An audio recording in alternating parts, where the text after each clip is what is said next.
Chittagong press ক্লাবে উৎসবমুখর পরিবেশে অনুষ্ঠিত হয়েছে পথশিশু অধিকার ফাউন্ডেশন বাংলাদেশ এর ৬ষ্ঠ প্রতিষ্ঠাবার্ষিকী ও অভিষেক অনুষ্ঠান।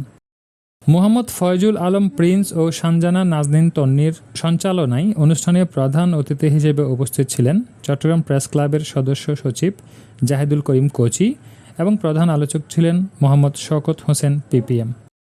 সংগঠনের চেয়ারম্যান এস.কে. খুদা তোতনের সভাপতিত্বে উদ্বোধক হিসেবে উপস্থিত ছিলেন মোহাম্মদ হোসেন। স্বাগত বক্তব্য রাখেন সংগঠনের প্রতিষ্ঠাতা ও মহাসচিব মোহাম্মদ আলাউদ্দিন আরাফাত।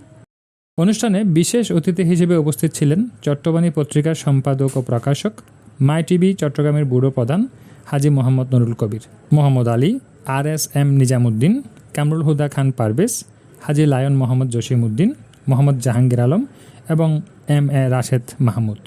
অনুষ্ঠানে বক্তারা পথশিশুদের কল্যাণে সবাইকে ঐক্যবদ্ধভাবে কাজ করার আহ্বান জানান। এছাড়াও উপস্থিত ছিলেন সংগঠনের কেন্দ্রীয় কমিটির যুগ্ম মহাসচিব মোহাম্মদ হেলাল উদ্দিন নোমান, সাংগঠনিক সম্পাদক সৈয়দ মোহাম্মদ মুন্না, অর্থ সম্পাদক শিরিন আক্তার, দপ্তর সম্পাদক মোহাম্মদ আনিসুর রহমান, সহ সাংগঠনিক সম্পাদক মোহাম্মদ মাহফুজুর রহমান এবং ত্রাণ ও দুর্যোগ বিষয়ক সম্পাদক মোহাম্মদ ইব্রাহিম হাওলাদার।